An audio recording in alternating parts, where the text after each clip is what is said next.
Laurence Rimboeuf. Merci de les encourager.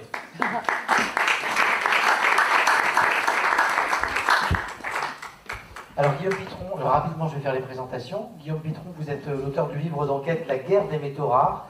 Vous êtes chercheur associé à l'IRIS, cofondateur et associé de Psyché 16. On dira peut-être un mot sur ce que c'est que Psyché 16, puisque cela concerne aussi Laurence Rimboeuf, qui est cofondatrice et associée de cette société, et CEO d'Artan International. Laurence, on va commencer avec vous. D'abord, expliquez-nous ce que sont les métaux critiques. De quoi parlons-nous ? Alors tout d'abord, bonjour à tous, merci de nous accueillir ce matin. Pour juste repartir sur quelques définitions et éléments de contexte et se dire de quoi on parle et qu'on soit tous quand même bien au fait et qu'on ait la même vision des choses. Quand on parle de métaux critiques, on parle de lithium, on parle de cobalt, on parle de nickel, on parle de manganèse. Tous ces nouveaux métaux dont on entend beaucoup parler dans les médias depuis quelques années. Mais on parle aussi de métaux plus historiques, comme le cuivre. Le cuivre, aujourd'hui, est devenu un métal critique. Alors, comment caractériser cette criticité ? Finalement, par deux grands facteurs. D'un côté, l'offre, de l'autre, la demande. Sur l'offre, déjà, pour commencer, on a des risques importants de tension sur les approvisionnements, pouvant aller jusqu'à des pénuries. Et sur la demande, on a quand même une demande qui n'a cessé d'augmenter depuis la dernière décennie et qui est vouée à être colossale dans les prochaines années en raison de la transition énergétique. Alors, pour revenir sur la demande, qu'est-ce qui s'est passé ? En fait, on a déjà des risques d'approvisionnement qui sont liés, comme Benjamin le disait, au fait qu'il y a une concentration très forte de l'extraction dans certains pays. On sait, quand on remonte tout en haut de la chaîne de valeur, on sait que la RDC est le premier producteur de cobalt, la République démocratique du Congo, qui extrait 70% du cobalt. On sait que le lithium provient à 52% d'Australie. On sait que l'Indonésie extrait 37% du nickel. Ce sont des quantités qui sont importantes, qui sont très concentrées. Et en fait, il y a en plus un problème, c'est qu'il y a un pays qui s'est positionné comme incontournable sur le marché international des métaux, c'est la Chine. La Chine, elle est aujourd'hui un acteur majeur sur ce marché, soit parce qu'elle extrait les métaux, soit parce qu'elle les raffine. Donc qu'est-ce qui s'est passé en fait depuis les années 80 ? Les pays occidentaux, et dont la France, ont complètement délocalisé l'entreprise. Et oui, avec une volonté aussi, peut-être parfois gouvernementale, ont délocalisé les activités minières, parce qu'à un moment, il y a une raison évidemment économique en termes de coûts, et puis il y avait des impacts environnementaux assez importants. Donc on n'a pas été les seuls, tous les pays occidentaux ont délocalisé ces activités, et puis la Chine, elle, à ce moment-là, a vu les métaux comme un levier de puissance financière, enfin économique, minérale, et un levier de puissance économique à travers le monde. Et donc elle a commencé à extraire, d'abord sur son sous-sol, et puis aussi beaucoup chez les autres, puisque la particularité de la Chine, à l'instar peut-être des États-Unis, c'est d'aller chercher les ressources en dehors de son territoire. Et donc elle a beaucoup développé l'extraction dans les pays miniers, notamment en Afrique. Les Chinois sont extrêmement présents aujourd'hui en Afrique.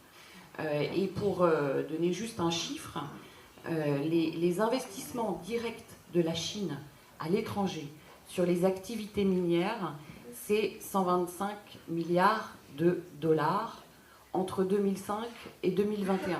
Donc sur une période de 16 ans, et pour mesurer un peu ce que ça représente, sur une période de 16 ans, la Chine a investi autant que le plan Marshall, après la Seconde Guerre mondiale, avec bien sûr en valeur réactualisée.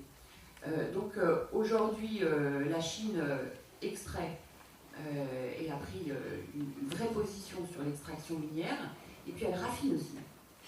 Donc quand on regarde par exemple le lithium, la Chine elle représente 13% de l'extraction du lithium c'est pas énorme, hein. Le premier pays, donc c'est l'Australie, 52%. Après, on a le Chili, 26%. C'est le troisième pays extracteur, c'est pas énorme. Pour autant, elle raffine le lithium et il y a aujourd'hui 65% du lithium qui sort des usines chinoises. Pareil pour le cobalt qui est extrait en RDC. En fait, 80% de cette extraction est importée par la Chine pour que le cobalt soit raffiné dans ces usines. Donc on a une vraie domination de la Chine, ce qui pose quand même des vraies questions internationales, une vraie dépendance, des risques de rupture d'approvisionnement, on le reverra peut-être au moment des enjeux géoéconomiques et géopolitiques. Et puis quelques mots sur la demande. Donc la demande des métaux, elle n'a cessé de croître depuis la dernière décennie. Ces 20 dernières années, on sait que le lithium, la consommation de lithium a bondi de 500%, le cobalt de 450%, le nickel de 180%, donc c'est quand même des chiffres assez importants parce que les métaux sont très utilisés dans beaucoup d'industries, dans des secteurs d'activité variés. On les trouve autant dans l'automobile, dans l'aéronautique, dans l'aérospatiale, dans la défense et l'armement, on les trouve dans la santé aussi, qui utilise beaucoup de métaux, dans le luxe, qui en utilise, et puis aussi beaucoup dans le numérique. Juste pour rappeler quelques chiffres, nos chers smartphones qu'on a tous et dont on pourrait se séparer, c'est à peu près 50 métaux dans un téléphone. Dans l'iPhone 6, on sait qu'il y a 31 grammes, c'est le 6, 31 grammes de cobalt, c'est 25% du poids de l'iPhone 6.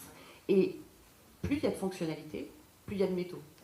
Donc sur la génération des smartphones, il y a 2 fois plus de métaux que l'ancienne génération des GSM. Donc on a des industries qui utilisent les métaux, qui font qu'il y a une demande qui est croissante chaque année. Et à cette situation se rajoutent les besoins de la transition énergétique. Et la transition énergétique est un secteur qui consomme beaucoup de métaux. Donc pour passer des énergies fossiles à des énergies vertes et décarbonées, il va falloir produire et installer des éoliennes, il va falloir produire et installer des panneaux solaires, des batteries électriques, des véhicules électriques. Et en fait, là aussi, quelques chiffres sur les batteries électriques et les véhicules. Quand on regarde un véhicule thermique, en moyenne, et à titre de comparaison, véhicule thermique, c'est 20 kg de cuivre. Les véhicules électriques, c'est 4 fois plus. Un véhicule électrique, c'est à peu près 80 kg de cuivre. Quand on regarde une batterie, alors on sait que les batteries électriques, pour une citadine, ça pèse à peu près 300 kg. Pour les plus gros véhicules, ça va jusqu'à 600-700 kg, voire plus.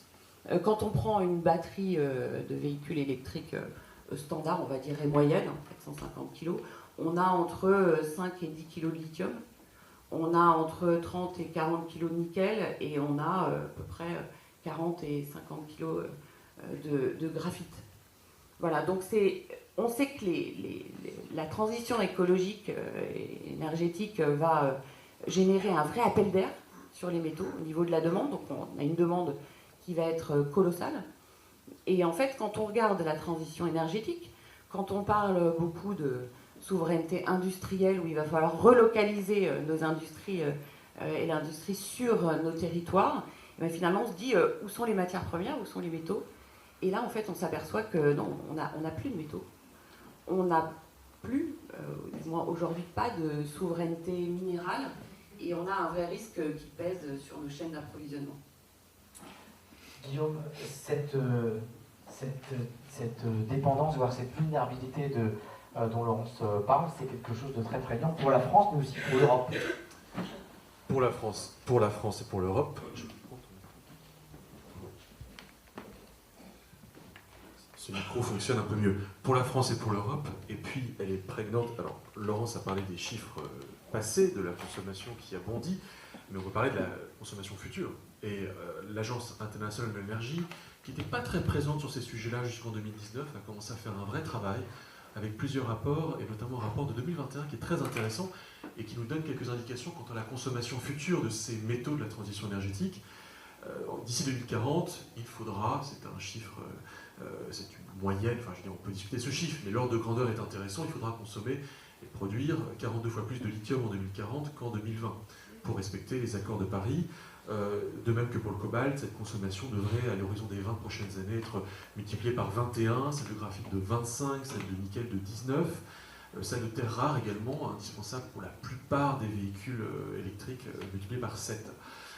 Le chiffre qui a été évoqué par Philippe Varin, que vous avez cité tout à l'heure, provient d'Olivier Vidal, qui est un chercheur au CNRS, également à l'Université de Grenoble, quand il dit qu'il va falloir plus de matières premières, ou autant de matières premières pour les 30 prochaines années que depuis 70 000 ans. C'est spécifiquement vrai, dit-il, pour le cuivre. On va extraire du sous-sol plus de cuivre pour les 30 prochaines années que tout le cuivre qu'on a extrait depuis 70 000 ans. Et plus précisément, 25 à 40% de ce cuivre, ajoute-t-il, va être spécifiquement dédié aux besoins de la transition énergétique. Donc c'est une part substantielle de ce cuivre-là. J'aime bien également ce chiffre, cette ordre de grandeur de l'Agence internationale de l'énergie, quand elle nous dit « Un effort concerté pour atteindre les objectifs de l'accord de Paris signifierait un quadruplement des besoins en minéraux pour les technologies énergétiques propres d'ici 2040 et une transition encore plus rapide visant à atteindre le net zéro émission à l'échelle mondiale d'ici 2050 nécessiterait 6 fois plus d'intrants minéraux en 2040 qu'aujourd'hui. » La France est très dépendante, l'Europe, puisque c'était votre sujet, 3% de la consommation mondiale de métaux, c'est 20-22% de la 3% de la production mondiale de métaux, c'est 20-22% de la consommation de ces ressources minières, minérales. Et c'est à l'aune de ce chiffre que l'on peut comprendre pourquoi est-ce que la liste des métaux critiques s'est allongée. Il n'y avait pas de liste avant 2011. Elle est produite par la Commission européenne pour la première fois en 2011, 14 minerais critiques. Aujourd'hui, nous en sommes à 34.